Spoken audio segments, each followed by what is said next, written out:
وما أرسلناك إلا كافة للناس بشيرا ونذيرا ولكن أكثر الناس لا يعلمون. السلام علیکم ورحمۃ اللہ وبرکاتہ. الحمد للہ رب العالمین والعاقبۃ للمتقین ولا عدوان الا علی الظالمین والصلاة والسلام علی نبینا محمد وعلی آلہ وصحبہ اجمعین. اما بعد. قال رسول اللہ صلی اللہ علیہ وسلم لا یؤمن احدکم حتی اکون احب الیہ من والدہ وولدہ والناس اجمعین. رواہ البخاری. تمام قسم کی حمد و ثنا اس اللہ رب العزت کے لیے جو خالق کائنات اور مالک ارض و سما ہے، اور اس کے بعد جناب محمد رسول اللہ صلی اللہ علیہ وسلم پر درود و سلام، جنہوں نے ساری مشقتیں برداشت کر کے اللہ تبارک و تعالیٰ کے پیغام کو ہم تک اور آپ تک پہنچایا ہے. محترم حضرات و خواتین، یہ بات کسی سے مخفی نہیں ہے، ہر وہ شخص جو اہل ایمان میں سے ہے، جو مسلمان ہے، جو مومن ہے، جو اللہ کے رسول جناب محمد رسول اللہ صلی اللہ علیہ وسلم سے محبت کرنے والا ہے، جب وہ شخص تاریخ کا مطالعہ کرتا ہے تو اس بات کا اس کو اندازہ ہو جاتا ہے کہ نبی کریم صلی اللہ علیہ وسلم نے کتنی مشقتیں اور تکلیفیں برداشت کر کے اللہ تبارک و تعالیٰ کے پیغام کو ہم تک اور آپ تک پہنچایا ہے. اور وہ گھڑی جس وقت نبی اکرم صلی اللہ علیہ وسلم نے صفا کی پہاڑی پر چڑھ کر کلمہ حق کا اعلان کیا تھا، وہ گھڑی ایسی تھی کہ جس وقت آپ صلی اللہ علیہ وسلم یہ اعلان فرماتے ہیں اور توحید کی دعوت دیتے ہیں اور فرماتے ہیں قولوا لا الہ الا اللہ محمد الرسول اللہ. جس وقت یہ بات آتی ہے اور آپ صلی اللہ علیہ وسلم کی دعوت کا آغاز ہوتا ہے، قولوا لا الہ الا اللہ تفلحوا، لا الہ الا اللہ کہو کامیاب ہو جاؤ گے، اسی وقت سے وہ لوگ جو آپ کو امین کہتے تھے، وہ لوگ جو آپ کو صادق کہا کرتے تھے، وہ لوگ جو چند ہی لمحوں پہلے جنہوں نے یہ کہا تھا کہ میں نے آپ کو کبھی جھوٹا نہیں پایا ہے، کبھی میں نے آپ کو غلط نہیں پایا ہے، یہ اعلان حق کرنے کے بعد وہی لوگ آپ کو گالی دینے لگتے ہیں. اس دن سے جیسے ان لوگوں نے یہ ٹھان لیا ہو کہ ہمیں محمد صلی اللہ علیہ وسلم کو ستانا ہے، ہمیں محمد صلی اللہ علیہ وسلم کو تکلیف پہنچانا ہے، ہمیں ان کو اذیتیں دینی ہیں. اس کے بعد کوئی آپ کے راستے میں کانٹے بچھا رہا ہے، کوئی آپ کے سجدے کے وقت آپ کے گردن مبارک پر اونٹ کی اوجھڑی ڈال رہا ہے، کوئی آپ کو دیوانہ کہہ رہا ہے، کوئی آپ کو پاگل کہہ رہا ہے، یہاں تک کہ آپ صلی اللہ علیہ وسلم طائف کی گلیوں میں پہنچتے ہیں دعوت دینے کے لیے، بجائے اس کے کہ صرف اور صرف وہ لوگ آپ کی دعوت کو قبول نہ کرتے، بلکہ آپ کی دعوت کو قبول بھی نہیں کیا اور اس طرح سے آپ پر پتھر برسائے گئے کہ آپ کے پیر لہو لہان ہو گئے، آپ کی جوتیاں خون سے لبریز ہو گئیں. لیکن نبی کریم صلی اللہ علیہ وسلم اللہ تبارک و تعالیٰ کی دعوت کو پھیلاتے رہے. کبھی بھی جتنی بھی مصیبتیں آئیں، مشقتیں آئیں، ساری مصیبتوں کو برداشت کرتے رہے، مشقتوں کو برداشت کرتے رہے، تکلیفیں اٹھاتے رہے، لیکن دعوت حق کو اللہ تبارک و تعالیٰ نے جس طرح سے دعوت کا حکم دیا تھا اس طرح سے اللہ تعالیٰ کے راستے میں اس دعوت کو پیش کرتے رہے، ایک اللہ کی عبادت کی طرف بلاتے رہے.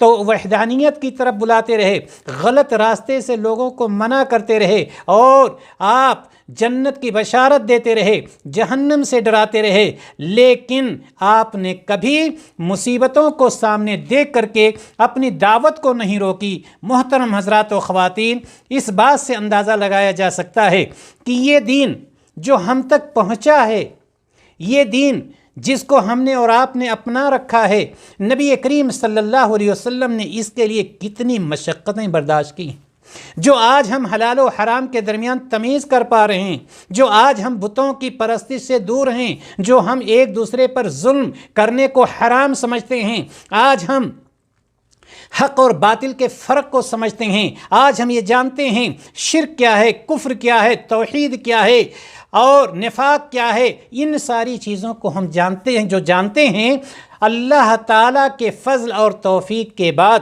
ہمارے اوپر سب سے بڑا احسان جناب محمد رسول اللہ صلی اللہ علیہ وسلم کا ہے۔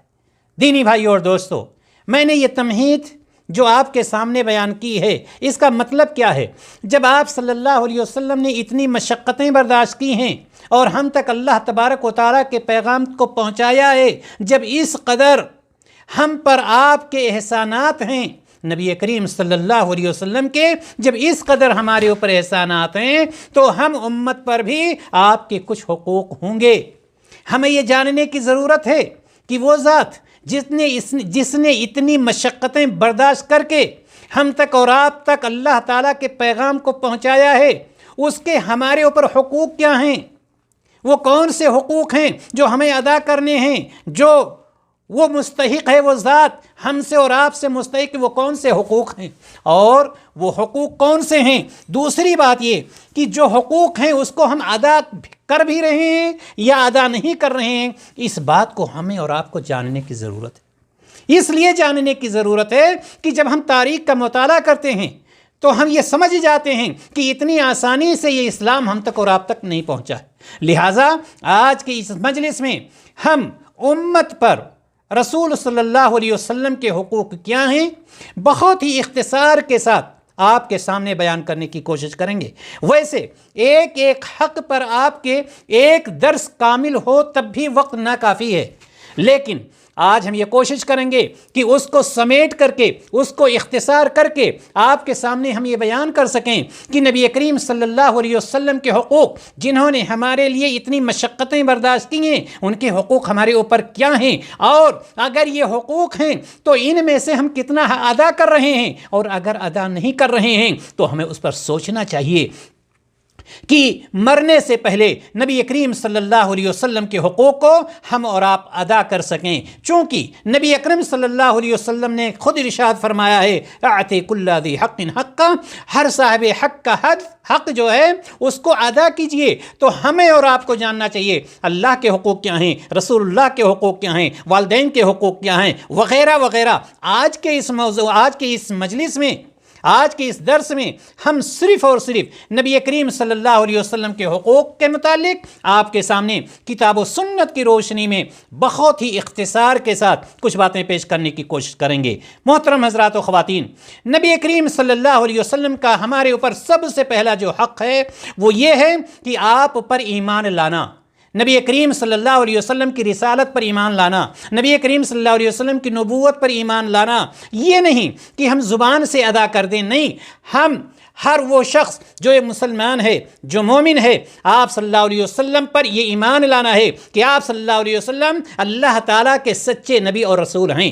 اللہ تبارک و تعالیٰ نے اپنا نبی اور رسول بنا کر کے آپ کو مبعوث فرمایا ہے۔ اسی لیے سورہ سبا میں آیت نمبر 28 اللہ تبارک و تعالیٰ ارشاد فرماتا ہے وَمَا أَرْسَلْنَاكَ إِلَّا كَافَّةً لِلنَّاسِ بَشِيرًا وَنَذِيرًا وَلَكِنَّ أَكْثَرَ النَّاسِ لَا يَعْلَمُونَ۔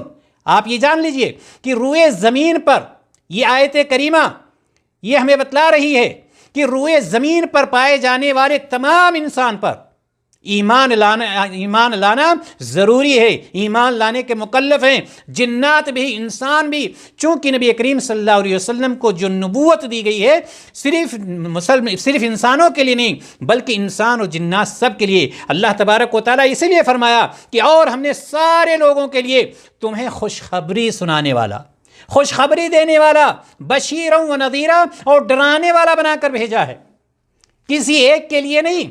وما ارسلناک الا کافۃ للناس، تمام لوگوں کے لیے خوشخبری دینے والا اور ڈرانے والا بنا کر کے بھیجا ہے۔ ولکن اکثر الناس لا يعلمون، لیکن لوگوں کی اکثریت یہ نہیں جانتی ہے، لہٰذا ہمیں اور آپ کو یہ جاننا چاہیے سب سے پہلے نبی کریم صلی اللہ علیہ وسلم کی نبوت اور رسالت پر ایمان لانا۔ حضرت ابو ہریرہ رضی اللہ تعالیٰ عنہ راوی ہیں، فرماتے ہیں کہ نبی کریم صلی اللہ علیہ وسلم نے فرمایا، قسم ہے اس ذات کی، یہ یاد رکھیے صحیح مسلم کی روایت کہ آپ صلی اللہ علیہ وسلم نے فرمایا کہ قسم ہے اس ذات کی جس کے ہاتھ میں محمد کی جان ہے، اس امت کا کوئی بھی آدمی ہو، خواہ یہودی ہو عیسائی ہو، میرے بارے میں سن لینے کے بعد اس حالت میں مر جائے کہ وہ اس تعلیم کے نہ مانے، کہ اس تعلیم کو نہ مانے جسے مجھے دے کر بھیجا گیا ہے، مجھے دے کر چاہے وہ یہودی ہو، نصرانی ہو، کوئی بھی ہو، اگر وہ مانتا نہیں ہے جو تعلیم نبی کریم صلی اللہ علیہ وسلم کو دے کر بھیجا گیا ہے، تو نبی اکرم صلی اللہ علیہ وسلم نے فرمایا وہ جہنمی ہے۔ یعنی آپ کو جو تعلیم دے کر کے بھیجا گیا ہے اس پر ایمان لانا، اس پر عمل کرنا ہر ایک کے لیے ضروری ہے، اور اگر وہ اس پر ایمان نہیں لاتا ہے، اس پر عمل نہیں کرتا ہے، تو نبی کریم صلی اللہ علیہ وسلم نے فرمایا کہ وہ جہنمی ہے۔ معلوم یہ ہوا کہ پہلا حق آپ کی رسالت، آپ کی نبوت پر ایمان لانا۔ دوسرا حق، جب آپ نے آپ کی نبوت پر ایمان رکھا، آپ کی رسالت پر ایمان رکھا، تو اب آپ کے لیے دوسرا حق، نبی کریم صلی اللہ علیہ وسلم کا دوسرا حق ہمارے اوپر کیا ہوا کہ ہم آپ کی اتباع کریں، آپ کی اتباع کریں۔ اہل ایمان پر رسول اکرم صلی اللہ علیہ وسلم کی اتباع کرنا واجب ہے۔ اتباع کا مطلب کیا ہے؟ اتباع کا مطلب ہے پیروی کرنا۔ اتباع کا مطلب ہے سورۃ الحشر میں اللہ تعالیٰ نے فرمایا آیت نمبر 7 میں، وَمَا آتَاكُمُ الرَّسُولُ فَخُذُوهُ وَمَا نَهَاكُمْ عَنْهُ فَانْتَهُوا وَاتَّقُوا اللَّهَ إِنَّ اللَّهَ شَدِيدُ الْعِقَابِ۔ اتباع کا مطلب یہ نہیں ہے کہ ہم یہ کہہ دیں کہ ہم امت محمدیہ میں سے ہیں، یہ اتنا کافی نہیں ہے، بلکہ اتباع کا مطلب یہ ہوتا ہے وَمَا آتَاكُمُ الرَّسُولُ فَخُذُوهُ، جو کچھ رسول آپ کو دیں اس کو لے لو، وَمَا نَهَاكُمْ عَنْهُ فَانْتَهُوا، اور جن چیزوں سے رسول نے منع کیا ہے اس سے باز آ جاؤ، وَاتَّقُوا اللَّهَ، اور اطاعت رسول کے بارے میں، اطاعت رسول کے معاملے میں اللہ تعالیٰ سے ڈرتے رہو، تجاوز بھی نہ کر جانا، کسی چیز کو چھوڑ بھی نہ دینا۔ واتقوا اللہ، کیوں؟ ان اللہ شدید العقاب، بے شک اللہ تبارک و تعالیٰ سخت سزا دینے والا ہے۔ تو معلوم یہ ہوا کہ جہاں پر رسالت پر ایمان لانا ہے وہیں پر آپ صلی اللہ علیہ وسلم کی اتباع بھی کرنا ہے۔ اور آپ صلی اللہ علیہ وسلم کی اتباع کا مطلب ہوا کیا؟ مطلب یہ ہوا جیسا کہ سورۃ النساء میں اللہ تعالیٰ نے فرمایا من یطیع الرسول فقد اطاع اللہ، رسول اللہ کی اطاعت کا مطلب دراصل اللہ تبارک و تعالیٰ کی اطاعت ہے۔ یعنی جس نے محمد صلی اللہ علیہ وسلم کی اطاعت کی، اتباع کی، پیروی کی، گویا کہ وہ اللہ تبارک و تعالیٰ کا اطاعت کرنے والا ہوا، اور اس نے اللہ تبارک و تعالیٰ کی اطاعت کی ہے۔ محترم حضرات و خواتین، یہ بھی آپ یاد رکھیں، اگر کوئی شخص اطاعت نہیں کرتا ہے، اتباع نہیں کرتا ہے، پیروی نہیں کرتا ہے، تو اللہ تبارک و تعالیٰ نے اس کے لیے سزا متعین کر دیا ہے، اس کے لیے سزا ہے، بہت سخت سزا ہے۔ سلمہ بن اکوع رضی اللہ تعالی عنہ، ان کی ایک روایت آتی ہے کہ نبی کریم صلی اللہ علیہ وسلم کے پاس ایک آدمی بیٹھا کھانا کھا رہا تھا، اس نے اپنے بائیں ہاتھ سے کھانا کھایا۔ اطاعت نہ کرنا، اتباع نہ کرنا، یہ حدیث اس بات پر دلالت کر رہی، صحیح مسلم کی روایت ہے کہ جو شخص اطاعت نہیں کرتا ہے، ایک شخص آپ صلی اللہ علیہ وسلم کے پاس بیٹھا ہوا کھانا کھا رہا ہے، وہ بجائے اس کے کہ سیدھے ہاتھ سے کھانا کھائے، دائیں ہاتھ سے کھانا کھائے، الٹے ہاتھ سے کھانا کھانا شروع کر دیا۔ نبی کریم صلی اللہ علیہ وسلم نے فرمایا کہ دائیں ہاتھ سے کھانا کھاؤ، لیکن اس کے اندر تکبر تھا، گھمنڈ تھا، غرور تھا۔ اس نے کیا کہا؟ آپ صلی اللہ علیہ وسلم نے جب فرمایا کل بیمینک، دائیں ہاتھ سے کھاؤ، تو اس نے کہا لا استطیع، میں اس کی طاقت نہیں رکھتا، مارے گھمنڈ کے، مارے تکبر کے، یعنی ایک ہی دائیں ہاتھ سے کھانے کی طاقت نہیں رکھتا، جبکہ کوئی عذر نہیں تھا اس کے پاس، بائیں ہاتھ سے کھا رہا ہے۔ آپ دیکھیں گے آج کل فیشن بن گیا ہے پانی پینا، کوئی چیز بائیں ہاتھ سے کھاتے رہیں گے، دائیں ہاتھ ٹیک لگا کر کے بیٹھے رہیں گے، یہ فیشن بن چکا ہے۔ یہ نبی کریم صلی اللہ علیہ وسلم کی اطاعت نہیں ہو رہی بلکہ مخالفت ہو رہی ہے۔ اطاعت نہ کرنے والوں میں ایسا شخص شمار ہوتا ہے، چاہے مرد ہو یا عورت ہو. تو آپ صلی اللہ علیہ وسلم نے فرمایا کل بیمینک، اپنے دائیں ہاتھ سے کھاؤ. اس نے کہا لا استطیع، میں اس کی طاقت نہیں رکھتا. آپ صلی اللہ علیہ وسلم نے فرمایا لاستطعت. اللہ اکبر، یہ کس کی زبان سے نکل رہا ہے؟ یہ زبان مبارک سے نکل رہا ہے. اچھا تو تکبر کر رہا ہے، اللہ کرے. مطلب کیا ہے؟ تو اس کی طاقت، اللہ کرے تو اس کی طاقت نہ رکھے، تو اس سے ایسا نہ ہو سکے. جیسے کبھی کبھی بعض مائیں نا اپنے بچوں کو کوئی کام کہتی ہیں تو وہ بچہ نہیں جانا چاہتا ہے، تو وہ کیا کرتا ہے؟ بہانے بناتا ہے. بعض مائیں جو لا علم ہوتی ہیں، جاہل ہوتی ہیں، فوراً کے اللہ کرے تو ایسا نہ کر پائے. نہیں کہنا چاہیے، ہمیشہ اس کا خیال رکھنا چاہیے. نبی کریم صلی اللہ علیہ وسلم نے فرمایا لا استطعت. اچھا تو تیرا گھمنڈ ہے، تکبر ہے، اللہ کرے تو ایسا نہ کر سکے. راوی کہتے ہیں مرتے دم تک وہ شخص اپنے دائیں ہاتھ کو منہ تک پہنچا ہی نہیں سکا. مرتے دم تک اس کا ہاتھ منہ تک پہنچا ہی نہیں، چونکہ اس نے اس دن تکبر کیا تھا، گھمنڈ کیا تھا، اور نبی کریم صلی اللہ علیہ وسلم سے کہا تھا لا استطیع، میں اس کی طاقت نہیں رکھتا ہوں، اور زبان مبارک سے نکل گیا تھا لا استطعت. معلوم یہ ہوا کہ اتباع نہ کرنے کی یہ سزا ہے، لہٰذا ہمارے اوپر نبی کریم صلی اللہ علیہ وسلم کی اتباع کرنا یہ واجب ہے. محترم حضرات و خواتین، تیسرا حق آپ سے محبت کرنا. آپ سے محبت کرنا، اس کا مطلب کیا ہے؟ کیا اس کا مطلب یہ ہے کہ پورے سال میں ایک دن ربیع الاول میں متعین کر لیں اور محبت کا ڈنکا پیٹتے رہیں کہ ہم محمد صلی اللہ علیہ وسلم سے محبت کرنے والے ہیں؟ کیا اس کا مطلب یہی ہے؟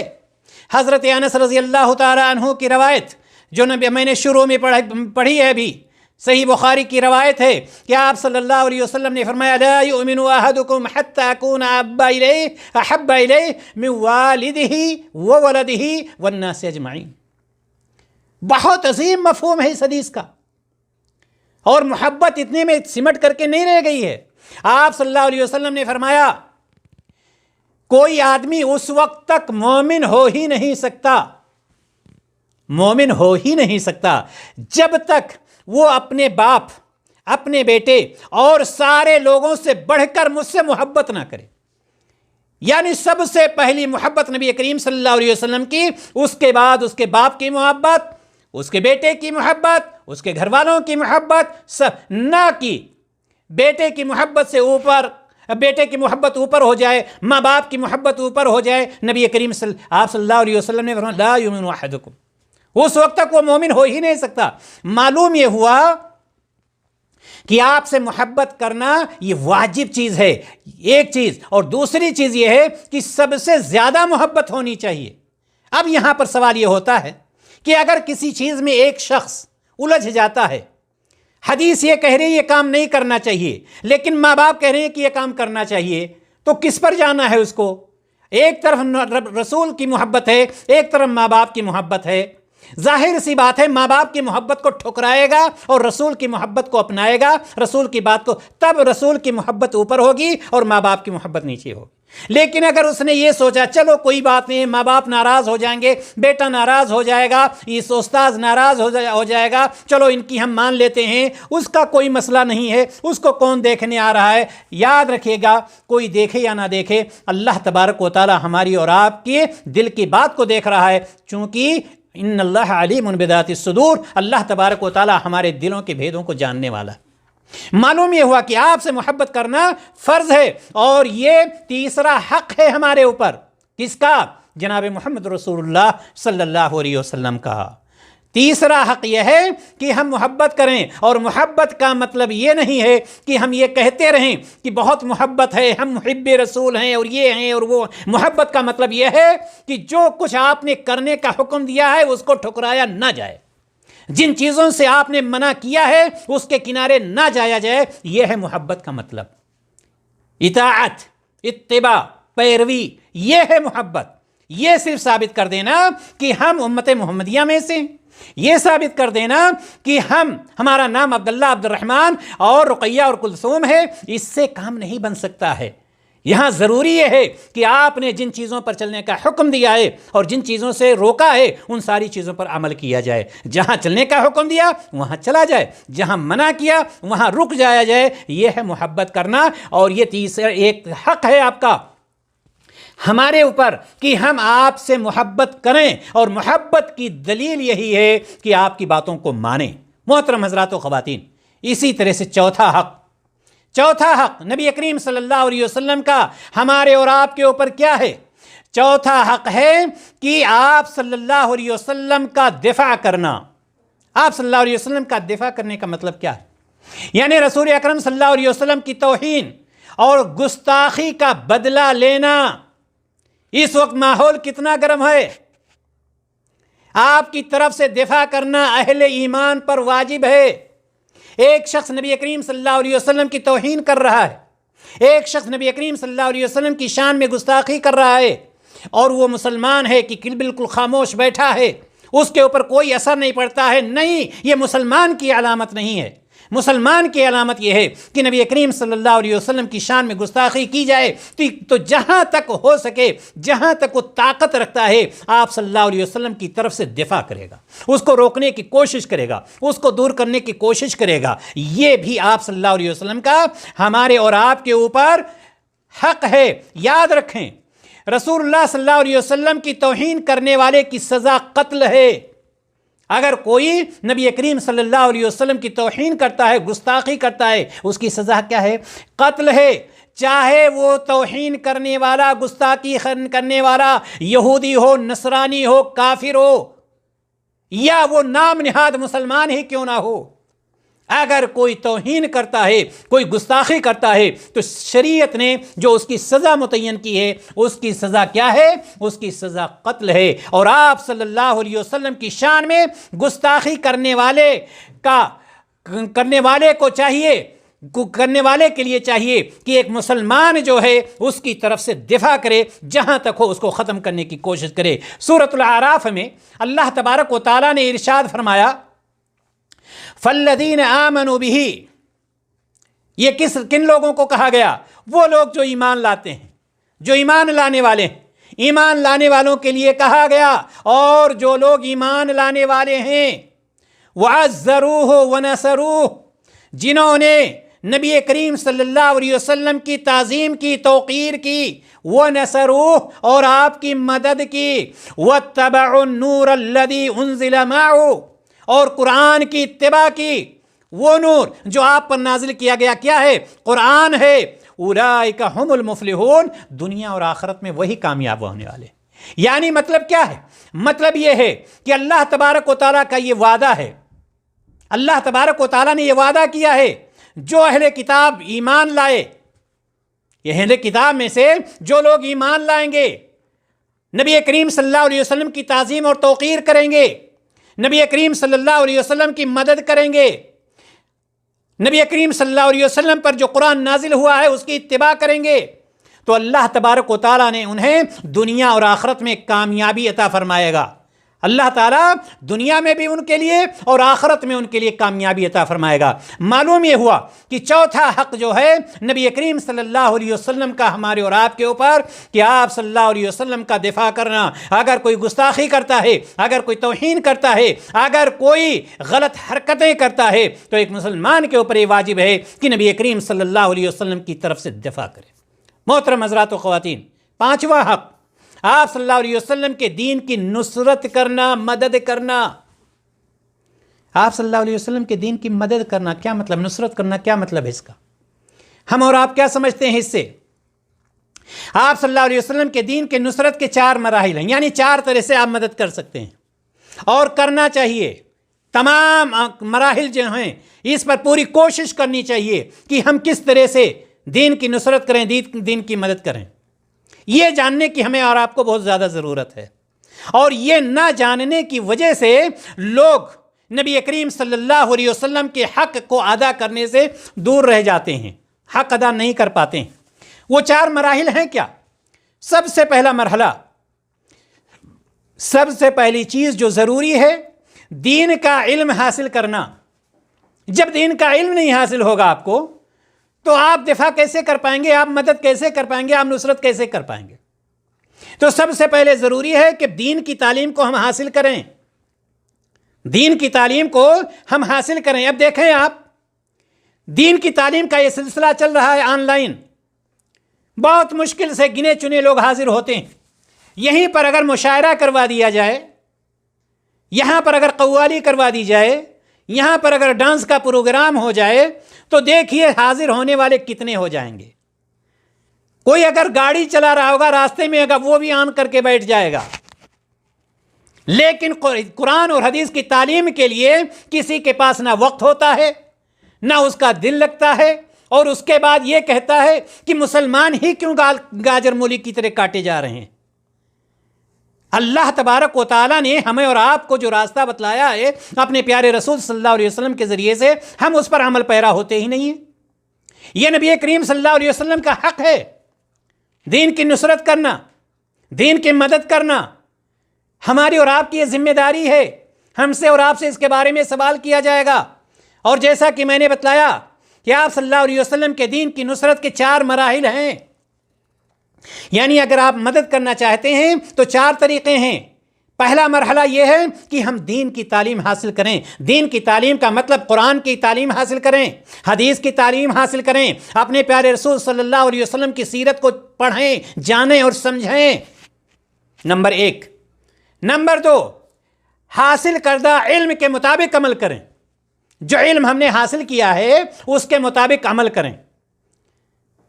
ہم علم حاصل کر رہے ہیں، ایاک نعبد و ایاک نستعین، ہم نے پڑھ لیا۔ ترجمہ کیا ہے؟ ترجمہ یہ ہے ہم تیری ہی عبادت کرتے ہیں اور تجھ سے ہی مدد طلب کرتے ہیں۔ اب اگر ہمارے پاس اس کا علم نہیں ہے تو ہم سجدہ بھی کریں گے، نماز بھی پڑھیں گے، اور سجدہ جا کر کے کسی درگاہ بھی کریں گے۔ ہم نماز بھی پڑھیں گے، روزہ بھی رکھیں گے، حج بھی کریں گے، اور جب کوئی مدد طلب کرنی ہوگی یا فلاں المدد۔ کیوں ایسا ہوگا؟ اس لیے کہ تعلیم نہیں ہے، تعلیم نہیں۔ اور اگر تعلیم رکھ کر کے اس کے مطابق عمل نہیں کیا ہے تو یہ اور بڑا سزا ہو گیا، یہ اور بڑی سزا ہو جاتی۔ اس لیے پہلی بات قرآن و حدیث کا تعلیم حاصل کرنا۔ دوسری بات، جو تعلیم ہم نے حاصل کیا ہے، ہم نے یہ تعلیم حاصل کیا ہے کہ اللہ کے علاوہ کوئی روزی نہیں دے سکتا۔ ہم نے یہ تعلیم حاصل کیا ہے کہ اللہ کے علاوہ کسی کے سامنے سجدہ نہیں کیا جا سکتا ہے۔ ہم نے یہ تعلیم حاصل کیا ہے کہ خالق کائنات اور مالک ارض و سما صرف اللہ تبارک و تعالیٰ کی ذات ہے، تو ہمیں اس پر عمل کرنا چاہیے، ہمیں اسی سے مانگنا چاہیے، ہمیں اسی سے ڈرنا چاہیے۔ تو دوسرا مرحلہ یہ ہے کہ جو ہم نے تعلیم حاصل کیا ہے اس کے مطابق ہم عمل کریں۔ یہ نہ ہو کہ نماز میں تو ہم پڑھیں ایاک نعبد و ایاک نستعین، ہم تیری ہی عبادت کرتے ہیں، تجھ سے ہی مدد طلب کرتے ہیں، اور جب لڑکا مانگنا ہو تو کسی درگاہ پہ پہنچ جائیں۔ ایسا نہیں ہونا چاہیے، اس تعلیم کے مطابق ہمیں عمل بھی کرنا چاہیے۔ تیسری بات، تیسرا مرحلہ، جو تعلیم ہم نے حاصل کیا ہے اس تعلیم سے صرف ہم خود ہی فائدہ نہ اٹھائیں بلکہ اس کو دوسروں تک بھی پہنچائیں۔ آپ حضرات و خواتین جو تعلیم حاصل کر رہے ہیں، آپ کے لیے ضروری ہے کہ آپ خود اس پر عمل کریں اور اس تعلیم کو دوسروں تک پہنچائیں۔ یہ تیسرا مرحلہ ہے۔ اور چوتھا مرحلہ، دین کو پھیلانے کے لیے، دین کو غالب کرنے کے لیے، دین کو فاتح کرنے کے لیے، دین کو دنیا میں عام کرنے کے لیے جان مال سے اور اپنی زبان سے پوری کوشش کرنی چاہیے۔ جس کے اندر جو طاقت ہو، جان سے، مال سے، زبان سے، کتابیں لکھ کر کے، تقریریں کر کے، لوگوں کو سمجھا کر کے، کسی بھی طرح سے اس چیز کو لوگوں تک پہنچانے کی ہماری اور آپ کی ذمہ داری ہے، اور آپ صلی اللہ علیہ وسلم کا ہمارے اور آپ کے اوپر یہ حق ہے۔ تو میں آپ کو یہ بتلا رہا تھا کہ پانچواں حق یہ ہے نبی کریم صلی اللہ علیہ وسلم کا ہمارے اوپر، وہ کیا ہے کہ دین کی نصرت کرنا، دین کی مدد کرنا۔ اللہ تبارک و تعالیٰ نے اسی چیز کو قرآن مقدس میں سورہ آل عمران آیت نمبر 104 میں فرمایا۔ کیا فرمایا؟ وَلْتَكُن مِّنكُمْ أُمَّةٌ يَدْعُونَ إِلَى الْخَيْرِ وَيَأْمُرُونَ بِالْمَعْرُوفِ وَيَنْهَوْنَ عَنِ الْمُنكَرِ وَأُولَٰئِكَ هُمُ الْمُفْلِحُونَ۔ کیا چیز فرمایا اللہ تعالیٰ نے؟ تم میں سے ایک گروہ ایسا ضرور ہونا چاہیے، ایک جماعت ایسی ضرور ہونی چاہیے جو لوگوں کو بھلائی کی طرف بلائے اور برائیوں سے روکے۔